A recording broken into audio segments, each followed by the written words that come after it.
otu jikọtara ndị nta akụkọ ngalaba nke Anambra steeti Etoola gọọmenti Anambra steeti maka ịgba mbọ ya niile ịfụ na enyere nchekwa nye ndụ na ngwongwo ọhaneze na steeti a. Nke a dị n'akwụkwọ ibe isi nke ha wepụtara ka ha nwechere ọgbakọ ukwu bụ Congress n'ọnwa Ọktoba na Godwin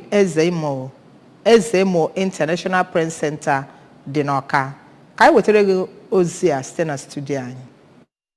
Congress nabatakwara ya bụ ọlụngo gọọmenti steeti a na-enyegesi ibido ka alụrụ ụzọ aghara na steeti a ma gwazie Anambra steeti gọọmenti ka ha kpachapụrụ anya na ezi ndị ahụ dịgasị n'isi obodo Ọka na ndị gbara ya gburugburu. Ya bụ akwụkwọ bụ nke ọ bụ onye isi oche otu kansụl ahụ dọkịta Odogwu Emeka Odogwu na ọda akwụkwọ ha bụ Comrade Aloysius Ofodile binyere aka na ya gwazikwara gọọmenti ka ha mee ihe niile ha kwesịrị ime iji hụ na ọkụ ndị ahụ na-enwugasị n'okporo ụzọ na ebe dị iche iche n'obodo Anambra bụ nke bidokwara wee nwube ọzọ ma mee ka mata na ọ na-enye aka iji hụ na ebelatere ohi na mpụ na aghụghọ. Ha gakwara n'ihu kwuo na ụba adịghị ha mma tata etu otu National Emergency Management Agency NEMA nakwa State Emergency Management Agency SEMA si eneta ndị ahụ iju mmiri chụpụsịrị n'ebe ha bi n'okpuru ọchịchị gọọmenti ise dị na steeti a ma gwa ha ka ha lụsie ọrụ ike ịhụ na ya bụ afụfụ ndị ahụ na-ata abụghị nke ga na-agawanyezi n'ihu. Congress nyekwara Anambra State gọọmenti ndụmọdụ ma gwa